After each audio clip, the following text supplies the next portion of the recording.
Vamos que vamos, galera. Vamos para mais um podcast do esporte. Podcast para a gente falar dos jogos de quinta da Copa do Brasil. E a noite de quinta, na noite de quinta-feira, os favoritos venceram. Placares simples, 1-0. São Paulo venceu o América Mineiro por 1-0 no Morumbi.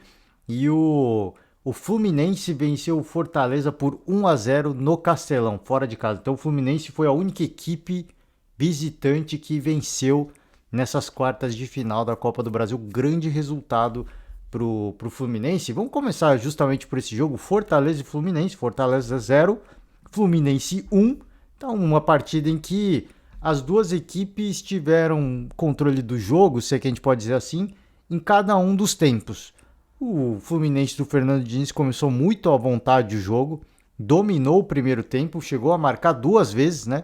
Duas vezes, um gol que foi invalidado e aí sim, o gol da vitória foi marcado depois, os dois marcados pelo Nonato, tá? O primeiro gol, a origem do lance, uma falta do Cano, e aí depois o lance seguiu, o Nonato faz um belo gol, mas aí na hora da revisão do VAR olharam o início da jogada, né? Como por exemplo não aconteceu naquele jogo entre Palmeiras e São Paulo, que não olharam o início da jogada, né? O possível impedimento do Caleri.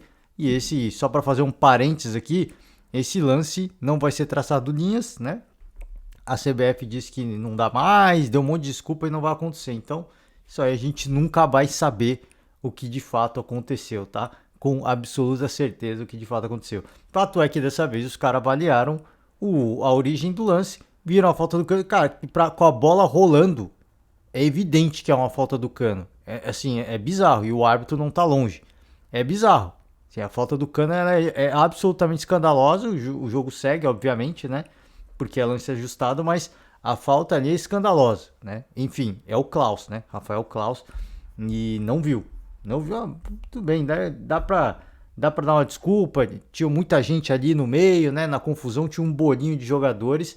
Mas a falta ela é muito clara pra mim. Tá? Mas, assim, eu não condeno o árbitro tanto, porque é lance ajustado, né? Ele deixa seguir, depois ele vai revisar se acontece o gol, como de fato o fizeram, né? E tinha bastante gente na área também, mas é que a gente, vendo pela TV, tem o ângulo de cima, né? Então fica muito fácil de ver que foi falta ali, mas o árbitro, um monte de gente, dá para dar um desconto. O lance foi invalidado e o Fluminense seguiu com mais pegada no jogo, com mais volume de jogo. O Fortaleza no início do jogo até conseguiu segurar muito bem. E a partir desse primeiro gol que foi anulado, o Fluminense consegue construir a jogada para o segundo gol. Jogada, aliás, que teve um passe de calcanhar do Cano para o Nonato, que mandou para o fundo da rede. Que belo passe, né, cara? O time do Fluminense tá jogando um futebol muito bacana, assim. As trocas de passe, elas são muito legais, cara, assim, muito legais de ver. Essa construção do a construção do segundo gol, ela é muito bonita, né? Para quem não teve a oportunidade de ver, procure a construção, ela é muito legal. Toque de bola até chegar no Nonato, foi o penúltimo passe, um toque de calcanhar do Cano, né? Impressionante, assim, bela, pô, Samuel Xavier, o Arias e o Cano, e depois pro Nonato, você vê que é uma troca de passes muito legal. E o Fluminense vem a confirmar aquilo que, poxa, aquilo que está apresentando, né? De uma equipe que está bem entrosada, uma equipe muito bem treinada. Segundo tempo, a gente viu um outro perfil de Fluminense, né? O Fernando Diniz baixa suas linhas, o Fortaleza passa a mandar no jogo. E nessa brincadeira o Fluminense quase sofreu empate, quase, porque o Romero chegou a fazer um gol, passe do Romarinho, belo gol, aliás, belo gol, lance pela direita, o Romarinho acha o Romero e ele chuta ali no único espaço que tinha entre o goleiro e a trave, a bola entra, só que aí depois, revisão da arbitragem, gol invalidado por impedimento. E aí o Fortaleza, que fez uma pressão no segundo tempo, não conseguiu encontrar o seu gol. A gente, é o que eu falei, é uma coisa que eu elogio o Fernando Diniz hoje, assim. É um cara que hoje mostra repertório. É óbvio que não é legal você ver um time baixar as linhas como baixou o Fluminense, mas seguindo uma sequência de jogos, né, de duas competições, você tendo que poupar é compreensível. E mostra mais uma vez o quanto o Fernando Diniz ele agregou essa questão defensiva no seu estilo de jogo, que eu acho que é a peça que falta para ele se tornar um cara vencedor. Dele entender o contexto da partida, ele saber quando ele tem que defender e quando ele tem que atacar, e ele treinar a sua equipe para se defender. Porque as equipes do Fernando Diniz, né, a gente sabe, costumam ser muito vulneráveis, né? E dessa vez até chegou a sofrer o gol, mas o gol foi impedido. E eu acho que assim, abusou um pouco, porque o Fortaleza, na sua casa, ao lado do seu torcedor, se você baixa muito, o time vai crescer. Isso é natural, o torcedor começa a empurrar, o time começa a ficar mais confiante e foi para cima. Buscou o gol, cara, a grande chance do Fortaleza foi esse gol anulado de fato, porque teve bola na trave, né, se eu não me engano. Teve bola na trave, né? Então foi assim, o Fluminense correu muito risco, né? Jogo perigoso, assim, enfim, final tudo deu certo. A gente obviamente fiz o elogio e também coloco a crítica. Baixar as linhas é uma jogada muito perigosa. A gente falou ontem sobre a questão do Atlético Paranaense, que o Felipão armou o time só para se defender e não deu certo. Não deu certo. O Flamengo criou um monte de jogada, o Fortaleza criou um monte de jogada, foi pouco efetivo, saiu um gol, teve bola na trave, mas é uma equipe perigosa, né? Então, assim, é dar chance pro azar. O Fluminense sai com um grande resultado, né? Vencer fora de... O único visitante que venceu fora de casa, né? O único visitante... Para ser visitante, você tem que jogar fora de casa, né? Isso é muito óbvio, né? A redundância aqui. O único visitante que venceu nessas quartas de final da Copa do Brasil. Um dos favoritos, na minha opinião, que foi lá, venceu, fez o seu resultado. E para o jogo da volta no Maracanã, eu acho que o Fluminense, o favoritismo se amplia ainda mais. Inflamado pelo seu torcedor, empurrado pelo seu torcedor, eu acho que essa participação do Fortaleza muito provavelmente fica pelo caminho. Porque diferentemente do que a gente estava falando ontem, né? Ontem foram 4 equipes que entraram em campo e as 4 disputam 3 competições, né? Esses dois adversários, tanto o Fortaleza quanto o Fluminense, jogam apenas 2 competições: a Copa do Brasil e o Campeonato Brasileiro. Então, até chegar no jogo da volta, as duas equipes vão ter o mesmo calendário, né? Então, o que a gente imagina é que, como o Fortaleza está mal no Campeonato Brasileiro e o Fluminense está bem no Campeonato Brasileiro, isso moralmente mexe com a confiança do atleta e a gente imagina que o Fluminense vai chegar ainda mais favorito.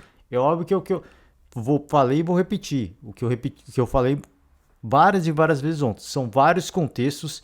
Até lá tem muito tempo e muita coisa pode mudar. O Fortaleza pode engatar uma sequência de vitórias impressionante no Brasileirão, chegar confiante, né, e reverter o resultado. Isso pode acontecer. São contextos e contextos, né? Mas questão do calendário, o calendário das duas equipes é o mesmo, vão ter o mesmo tempo de preparação, de descanso. Por isso que eu acho o Fluminense mais favorito e praticamente assegurou a sua vaga para a semifinal da Copa do Brasil. Com todo o respeito do mundo, tá? Com todo o respeito do mundo, eu acho que pro Fortaleza, sim, é ruim, questão de grana, né, de receita, isso é óbvio, né? Isso é claro, pro torcedor também é ruim, porque, pô, é mais uma competição que fica pelo caminho, mas eu acho que pensando na Série A, eu acho que vai ser melhor pro Fortaleza. É uma equipe que precisa dedicar todos os esforços, mas absolutamente todos. Porque nesse jogo ficou muito evidente que é uma equipe que não atravessa uma fase boa, a bola não entra, né? E precisa reverter essa maré. E para reverter, o time tem que estar focado 100% na competição para sair dessa situação, para tentar sair, né? Para tentar sair. Porque quando a fase é ruim, a gente sempre fala, o negócio puxa para baixo, né? Enfim, vamos falar agora de São Paulo e América Mineiro. Jogo que de longe foi uma super partida, né? Um nível técnico alto. O São Paulo teve as melhores oportunidades. O início do jogo o América segurou bem, né? Foi apostando mais no contra-ataque, tentando explorar os espaços que o São Paulo deixou. Ao longo do jogo ofereceu até perigo, tá? O jogo, de uma forma geral, foi diferente desse do jogo do Fortaleza com o Fluminense, que cada um foi melhor em um tempo. Esse do São Paulo, acho que o São Paulo foi melhor o jogo inteiro, né? Uma equipe que teve a bola, que tentou propor o jogo. Isso não significa que jogou demais, tá? Significa que, nossa, como deu susto. Não foi bem isso, né? Não foi bem isso. tentou propor mais o jogo. E o América tentou ser mais reativo e tentou contra-atacar. E conseguiu alguns contra-ataques que assustou o torcedor tricolor.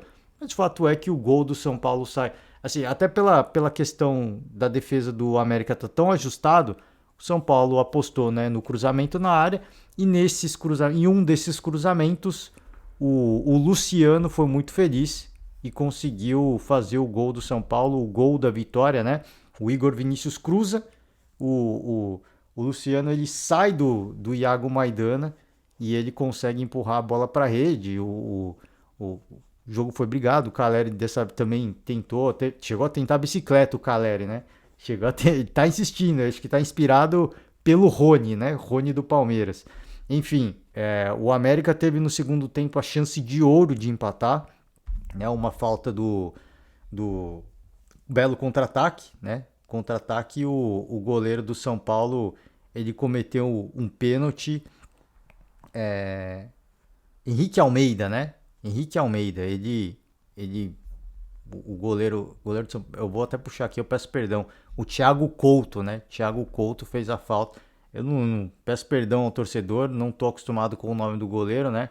É um atleta que até esse jogo vinha sendo muito contestado pelo torcedor são paulino, né? A crítica esportiva em geral, né? Fala que o Jandrei não é um grande goleiro, mas estava dando conta do recado.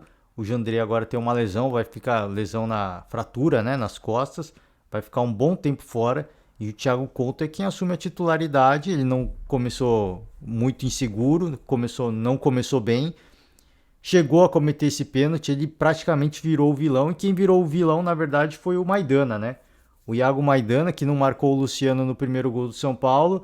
Nessa cobrança de penalidade, chegou a ser até, cara, assim, como diria Mauro César Pereira, foi patético a cobrança do Maidana, cara. Foi patético. Assim, um lance para você empatar o jogo, ele vai dando passinho, bem devagarzinho. E assim, se você vai dar passinho e vai chutar com propriedade, beleza. Assim, ele dá passinho e chuta assim, praticamente no meio do gol. Assim, uma bola baixa, não foi uma bola a meia altura, forte.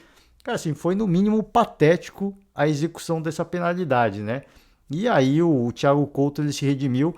Acho que teve o mérito, aqui eu critico o Iago Maidana, mas o mérito também do Thiago Couto de esperar, né? Porque o Maidana ele vai devagar, esperando que o goleiro, obviamente, tome um posicionamento. Quando o goleiro não toma uma posição, aí ele chuta de qualquer jeito, né? Uma falta de responsabilidade sem tamanho. Mas aí mérito do Thiago Couto que esperou. Cara, assim, ele cometeu a gafe, né?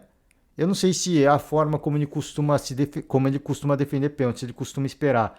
Mas, pô, já cometeu a gafe. O que você imagina? Já tomei o gol, né? Se eu já vou tomar o gol mesmo, eu vou esperar o cara cobrar e vamos ver o que acontece. Vamos ver quem ganha. Nessa disputa de quem define primeiro, o Thiago Couto saiu vencedor, defendeu a penalidade. Cara, assim, para levar pro Morumbi via abaixo, né? E o São Paulo consegue a vitória. Promoveu a estreia aí do Galopo, né? Recém-contratado, uma operação cara. Sim, muito mistério em volta dessa negociação, né? Diz que é uma transação complicada. Falaram de investidor pontual, agora fala-se em criptomoedas, né? Não sei como o São Paulo concretizou o fato que o cara veio, estreou bem, né? Teve uma oportunidade até, ele acabou chutando para fora. E assim, estreia legal, boa, mas não, o torcedor tem que ter paciência, tem que ter calma, né? A gente ficou na hype aqui com a estreia do Yuri Alberto no Corinthians, né? E aí foi só a estreia por enquanto. E aí não é criticando o atleta, pô, é tempo de preparação, de você treinar, de você se integrar ao elenco, de você se acostumar ao estilo de jogo, de você se entrosar com os companheiros, ter esse tempo. Às vezes começa bem num jogo, né, que o São Paulo cresceu de confiança por estar vencendo, por defender um pênalti, né? Aí você naturalmente cresce a confiança, né? E aí, às vezes passa a falsa impressão de que chegou um cara para resolver. Calma, né? Calma, assim, a gente tem que avaliar a sequência. São Paulo tem uma sequência de jogos muito desgastante. Esse cara certamente vai jogar várias vezes. E nessas várias vezes vai ser difícil manter o nível de atuação, né? Cansado. E de novo, aquilo que eu falei do Yuri Alberto vale para ele também. Chegando agora, né, ele vai ter que se integrar ao elenco, vai ter que entender a forma como o Rogério joga, que não é uma forma fácil de jogar, tá? Não é o jeito que o Rogério Ceni propõe o jogo, não é um jeito fácil de você assimilar, né? Eu faço o paralelo com o Abel Ferreira do Palmeiras. São treinadores que têm muito repertório, eles mudam muito o jeito de jogar durante o jogo, né? Com uma substituição aqui, uma substituição ali, desce mais um cara para fazer uma linha de 3 zagueiros, o cara sai, né? E aí o jogo vai mudando. É um treinador que vai modulando seu jogo. Até o cara entender tudo isso leva tempo, né? Agora o que o torcedor pode confiar, apostar é na garra e na vontade, na entrega que ele pode deixar dentro de campo. Você imagina que vai acontecer, mas tem que ter paciência de achar que o cara é salvador da pátria. Não é, tá? Ainda não é. Vai ter que ter um tempo de adaptação, mas aparentemente parece ser um cara muito interessante, parece ser um cara que vai ajudar muito o São Paulo, tá? Então, grande resultado para São Paulo, era importante fazer essa vitória jogando na sua casa, porque depois agora vai para Minas Gerais. Querendo ou não, apesar de ser na região sudeste, é uma viagem que desgasta, né? Isso é natural, você tem que sair da sua casa, o São Paulo vai ter a sequência de jogos que vai intercalar Sul-Americana, então vai estar um time bem cansado, diferente do América. Então, assim, é outro contexto. O São Paulo, para mim, segue favorito, mas é diferente de Fluminense e Fortaleza, né? O jogo da volta. Fluminense e Fortaleza, os dois vão ter o mesmo calendário, um tá no topo da tabela, o outro tá na parte de baixo, né? Eu imagino que o Fluminense vai lá e vai confirmar o seu favoritismo. O São Paulo pode confirmar o seu favoritismo também? Certamente que pode. E o São Paulo tende a manter uma certa regularidade no seu nível de atuação, se não na qualidade, na entrega e na vontade dentro de campo. Isso é regular no São Paulo. Né? Assim, tem jogo que joga muito mal, tem jogo que faz gol, tem jogo que não faz gol, tem jogo que toma 3 gols, tem jogo que marca 3 gols. E assim, o que não falta a essa equipe do São Paulo é vontade, entrega, dedicação dentro de campo. E a gente imagina que no jogo da volta tudo isso vai ter. Agora, só isso não basta. A gente precisa ter tempo de treinar, precisa ter tempo de se preparar, tem que estar descansado, tem que estar mentalmente com a cabeça fresca, né?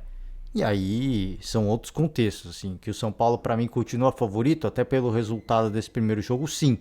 Mas um jogo muito complicado, essa equipe do América, equipe elogiada recentemente pelo técnico do Palmeiras, o Abel Ferreira, o bom trabalho que faz o Mancini, equipe que contra-ataca muito bem, chega com um calendário mais favorável para o jogo da volta, então a gente imagina que é um jogo que vai ser difícil. Para o São Paulo vai ser difícil, principalmente pela sequência, pelo calendário maluco, insano que vai ter. Eu falei, diferente de ontem, das equipes que jogaram, ontem não, na quarta-feira, todo mundo jogando 3 competições. Então o calendário é o mesmo para todo mundo. Dessa vez não, né? Você pega Fluminense e Fortaleza que vão se enfrentar, tem 2 competições, e agora América e São Paulo que vão se enfrentar. Um joga 2 competições e o outro joga 3 competições. Então era fundamental o São Paulo ter essa vitória. Seria importante conseguir uma vantagem um pouco maior, teve chance para isso, mas não conseguiu concretizar. Acho que tem que sair até de forma satisfeita, porque conseguiu uma defesa de penalidade. Se sai com um empate de 1-1, seria o cenário mais pessimista possível para o torcedor, justamente pensando em calendário. Que o favoritismo do São Paulo ia permanecer, na minha opinião, e eu continuo achando que o São Paulo é favorito mesmo se tivesse empatado, né? Mas com uma vantagem, isso facilita, isso permite ao São Paulo fazer um outro tipo de planejamento para o jogo da volta. Uma equipe que tem tudo para se classificar também, tá? Mas, repito, jogo perigoso, vai ter que, né? Se quiser de fato passar, o Rogério Ceni vai ter que abrir mão de alguma coisa aí, nesse meio de caminho, enfim, fazer o resultado no primeiro jogo da Sul-Americana, não sei, cara, vai ter que se desdobrar, vai ter que fazer um plano, porque ele precisa abrir mão do Campeonato Brasileiro, não sei, vai ter que ter um plano, porque o time tem que estar minimamente, assim, fisicamente no mínimo, para conseguir um bom nível de atuação, para o tipo de jogo que o Rogério propõe. O time precisa estar mentalmente ok para fazer esse tipo de jogo, porque do outro lado vai ter uma equipe que vai descansar, que vai focar nessa competição e que tem calendário que permite fazer isso. O São Paulo não tem, tá? Apesar de ter um elenco, na minha opinião, um pouco melhor. Sim, apesar de todas as limitações, tem um elenco um pouco melhor, um time que você gosta, falei, vou repetir, você vê muita garra, você vê muita entrega, né? Às vezes tecnicamente é questionável, sim, mas o São Paulo nessa vontade, nessa entrega, tá fazendo gols todos os jogos e isso é importante, né? Para seguir dando confiança tanto pro Luciano, o Caleri agora inverteu-se a fase, né? O Caleri era muito goleador, o Luciano perdia muito, agora o Luciano é goleador e o Caleri perde muito. Esses dois no ataque do São Paulo acho que é uma união que ela é importante, porque querendo ou não, você nunca sabe de onde a artilharia vai vir, né? Da onde o fogo vai vir. Se você deixa o Luciano descoberto, o Caleri pode ir lá e fazer o gol. E aí desencantar de novo. Se você deixa o Caleri descoberto, você deixa o coberto, você deixa o Luciano descoberto, né? E aí o Luciano tá vivendo uma boa fase e põe a bola pra rede. Então, assim, o jogo é difícil, mas eu acho que o São Paulo ainda tem uma leve dose de favoritismo e tem tudo para ir lá para competir e para fazer um grande jogo, tá? De momento, tá? E de novo, vou ser repetitivo, como diria Mauro Betti. De momento. Questão de momento para mim. Momento agora, tá? Agora. Daqui a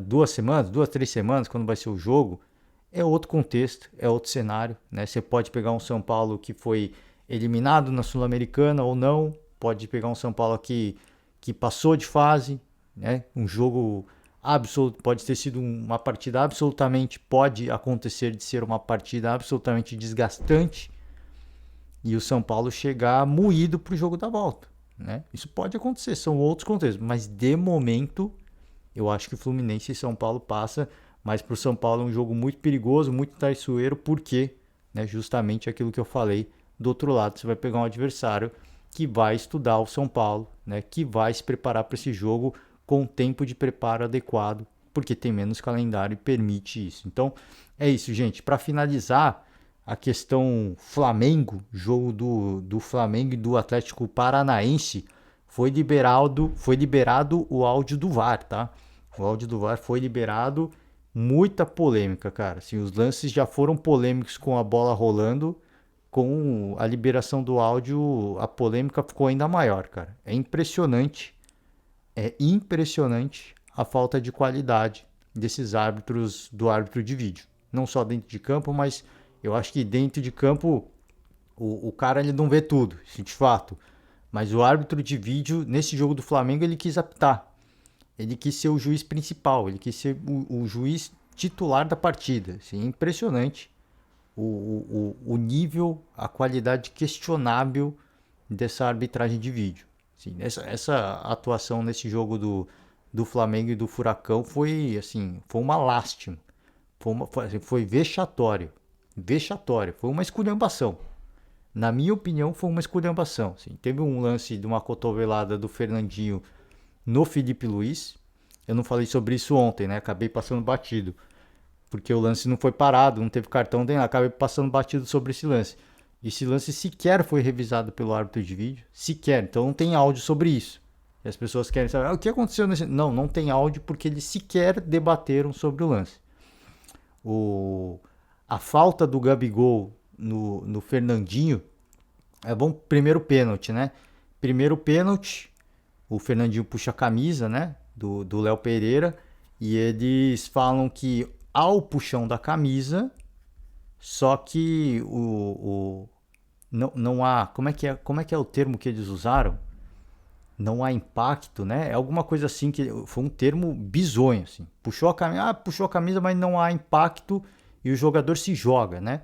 Então, assim, bizarro, no mínimo bizarro, porque o árbitro ele não tinha uma visão clara do lance, ele não estava perto do lance para fazer, para que você coloque e fala, olha, né? Vou manter a marcação do árbitro de campo, né? Ele não estava perto do lance, ele não estava no lance, ao lado do lance. É diferente. Assim, quando eu vejo muita gente que fala do árbitro de vídeo, que tem que ter a mínima interferência, é isso que eles falam, né? Por exemplo, o Piperno, comentarista da Jovem Pan, ele fala que quando o árbitro está perto do lance, ele tem o ângulo de visão aberto, ele está vendo o lance na velocidade normal, o árbitro de vídeo ele não pode interferir, a menos que seja um lance absolutamente escandaloso, uma cotovelada, abre o supercílio do cara e o árbitro não viu, ou não viu ou fez vista grossa, enfim. Aí o árbitro de vídeo tem que entrar. Se é um lance de interpretação, o árbitro perto do lance com a visão aberta. O árbitro de vídeo não tem que interferir, porque é interpretativo. Esse lance em específico do Léo Pereira, ele não estava perto do lance. E parece que o Fernandinho meio que está encobrindo o ângulo de visão dele. Então ele não tem a visão clara do que está acontecendo, né? Por trás ali, na hora do puxão da camisa. Então, esse era um lance para o árbitro de vídeo pelo menos sugerir a revisão do lance, né? No VAR. Isso não aconteceu, os caras falaram para seguir o jogo, falou que o Léo Pereira houve o puxão da camisa, mas não há impacto, né? Se eu não me engano é impacto o termo que ele usa, e que o jogador se joga, então segue o jogo. É isso que eles falaram pro Luiz Flávio, né? O técnico do jogo, que foi afastado, inclusive, tá? Não só o Luiz Flávio, como os árbitros de vídeos foram afastados. O mínimo, né? O mínimo, porque é uma atuação absolutamente pra gente deixar perplexo, pra deixar a gente perplexo, o que eu falei, foi uma esculhambação. Foi uma esculhambação, porque imagina, é que eu falo assim, a gente pode falar, imagina se o Fernandinho é expulso. Se o Fernandinho é expulso, o Gabigol não seria expulso, né? Mas enfim, mas vamos só imaginar o cenário. Imagina se o Fernandinho é expulso, o Gabigol é expulso, o Arrascaeta é expulso e o Flamengo marca um gol de penalidade. Então o Flamengo sairia com uma vitória, teria no próximo jogo 4 desfalques importantes e o Atlético teria apenas um. Você vê, olha como seria diferente o jogo da volta, tá? Como seria diferente? Como seria um jogo mais pegado, um jogo com mais velocidade, um jogo com mais dinâmica, porque o Flamengo teria vantagem, não teria Arrascaeta, o meio-campo da criação, não teria o Gabigol, centroavante perigoso, não teria o Thiago Maia, que recebeu o terceiro cartão, não teria o Davi Luiz, que recebeu o cartão vermelho, né? Assim, esse é o campo hipotético, estou fazendo só o campo, assim, não adianta a gente ficar falando de si, mas eu estou só puxando para o imaginário do torcedor. Ainda na partida, nesse primeiro jogo, o Flamengo teria 3 jogadores a menos em dado momento do jogo, o Atlético teria apenas um, poderia mudar o contexto da partida, do Atlético sair mais para o jogo e buscar um gol de empate, né? O jogo da volta que eu falei seria um cenário absolutamente diferente, porque o Atlético teria o desfalque do Fernandinho e o Flamengo teria 4 grandes desfalques, então seria um jogo mais aberto, de um Atlético que iria para cima para o resultado. Então você vê assim, são contextos e contextos e como a arbitragem de vídeo ela compromete, né, o jogo, o que poderia ser o resultado do jogo. Porque que é um lance hipotético, assim, se o Fernandinho é expulso no lance do Felipe Luiz, o Gabigol, a gente não estaria discutindo o lance do Gabigol. Mas é o que eu falei, vamos imaginar que o Fernandinho é expulso e o Gabigol é expulso por outro lance, enfim. Mudaria completamente o cenário do jogo, o cenário da partida. E aqui, não estou dizendo que o lance do Fernandinho no Felipe Luiz foi para expulsão, tá? Só puxando para a imaginação. Esse em especial, e aí acho que cabe a interpretação de cada um. Esse lance, eu acho que caberia o árbitro de debater e discutir. Eu pessoalmente aqui, eu já falei, para mim o lance do Gabigol foi para cartão vermelho, acho que o Fernandinho cometeu o pênalti no Léo Pereira e acho que a falta do Arrascaeta foi desleal, tá? Agora essa do Fernandinho para mim foi mais para um cartão amarelo, né? Foi mais para um cartão amarelo, eu não diria que foi para vermelho.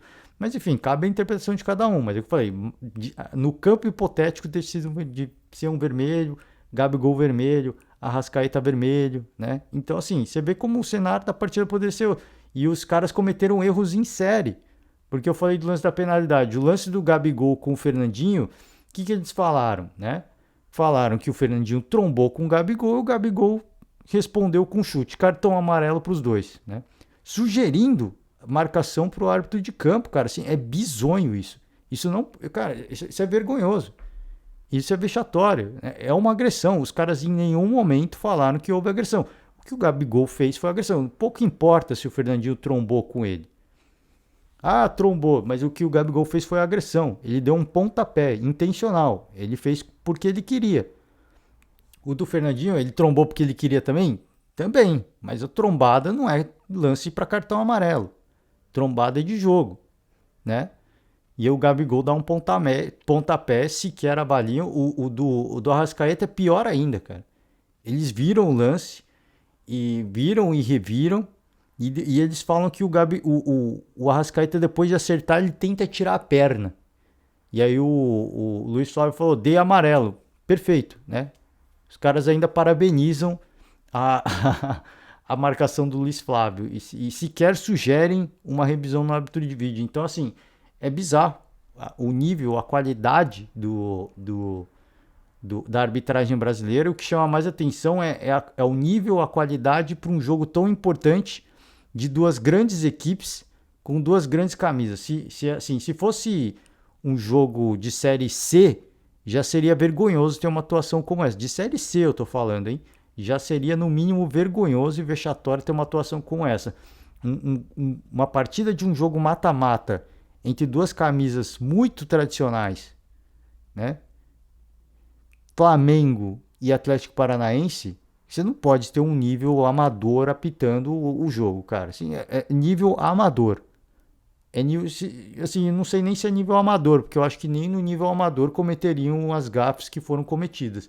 Então, assim, mais um áudio que foi liberado, os caras foram afastados, e assim, vai resolver alguma coisa? Eu acho que não. Assim, é o que muita gente fala, assim, a arbitragem ela tem um nível tão baixo, que assim, se alguém sugerir que houve a arbitragem roubou para um, roubou para outro, não, assim, a qualidade, o nível é tão baixo que eles não conseguem roubar, porque não, se roubasse, talvez a marcação seria até melhor, né?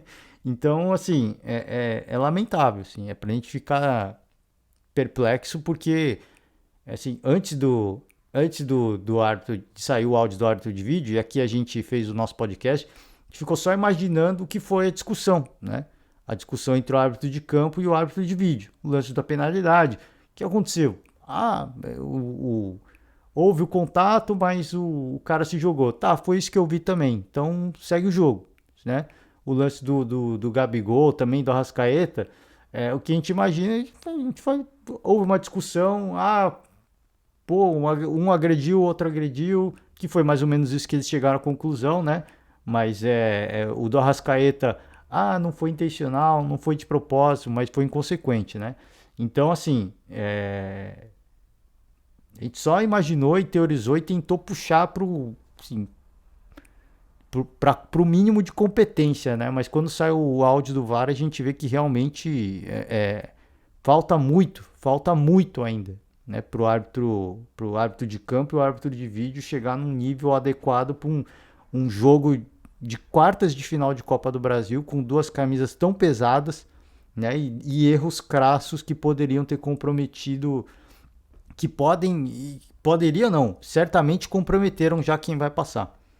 Certamente essas marcações já comprometeram. Quem quer que passe, eu não sei quem vai passar, né? A gente só vai descobrir depois. Mas quem quer que passe, na minha opinião, já foi prejudicado. Quem quer que não passe, né? Nesse caso. Quem quer que não passe já foi prejudicado.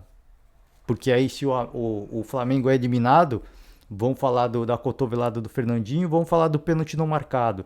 Se o Furacão é eliminado, vão falar da expulsão do Gabigol e a expulsão do Arrascaeta.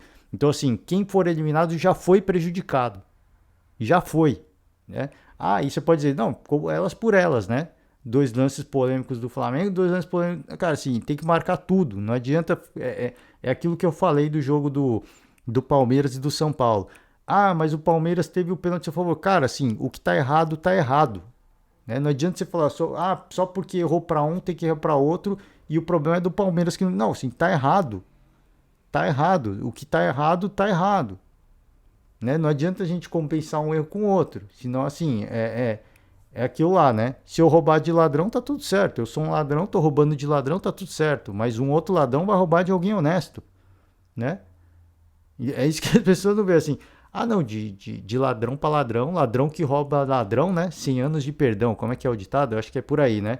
Só que eu sou um ladrão, eu roubo de outro ladrão. Mas esse outro ladrão pode roubar até de outro ladrão. Mas o outro ladrão vai roubar de alguém de bem, né? Vai roubar de alguém honesto. Pode cometer um latrocínio. Então, assim, é legal isso? As pessoas estão achando isso legal? Eu acho que não é por aí. Assim, o que é errado é errado. E aqui a gente fala do que está errado. Não adianta passar o pano, porque errou para um, errou 2 erros para lá, 2 erros para cá, então dá tudo certo. Não, errou, assim, é o que eu falei. Quem quer que seja eliminado já foi prejudicado por essa arbitragem, no mínimo vexatória, que aconteceu nesse jogo. Enfim, a gente fica na torcida para que esse tempo de afastamento, né?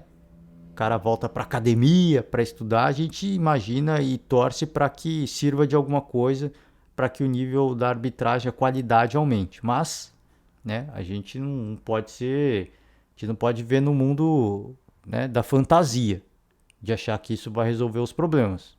A gente tem que ser, cara, não digo pessimista, mas a gente tem que ser realista. E qual que é a realidade? Os caras vão ficar um tempo fora, vão voltar e o nível vai continuar péssimo, né? Infelizmente é isso. Então, gente, vou finalizar por hoje, tá? Final de semana, rodada importante, né? Início do segundo turno do Campeonato Brasileiro. E agora a gente vira a chave e volta as atenções, né? Para o Campeonato Brasileiro. O Palmeiras segue na busca aí para manter a sua liderança. Vai enfrentar o Ceará fora de casa. Arena Castelão. Jogo difícil contra um adversário que também descansou essa semana, né? O Corinthians vai encarar o Botafogo na Neoquímica Arena, vem de uma derrota dolorosa pro Atlético Goianiense. O Fluminense, né? O Fluminense vai encarar o Santos na Vila Belmiro, jogo difícil, viagem desgastante também. O Atlético agora com o Cuca, parada duríssima contra o Internacional. Esse talvez seja o jogo que tenha mais expectativa em cima desse jogo, né? Flamengo, eu acho que pelo menos que eu tenho mais expectativa para ver Flamengo Internacional não tô dizendo que não tô com expectativa de ver o Flamengo, não é isso. É pelo nível, né? Pela situação dos adversários. Internacional e Galo, né? Atlético Mineiro, Atlético Paranaense e São Paulo. Apesar do São Paulo estar mais no meio da tabela, eu quero muito ver como é que o Rogério Ceni vai armar o seu time para encarar o Felipe, porque o Rogério Ceni é um cara que também é um grande estrategista, né? Muito curioso para saber como é que o Rogério vai armar o seu time para jogar contra o Felipão na Arena da Baixada, né? Então é isso, gente. Acompanhar esses jogos do final de semana do Campeonato Brasileiro. Por hoje eu finalizo. Desejo para todo mundo um ótimo final de semana, um forte abraço e até a próxima. Tchau!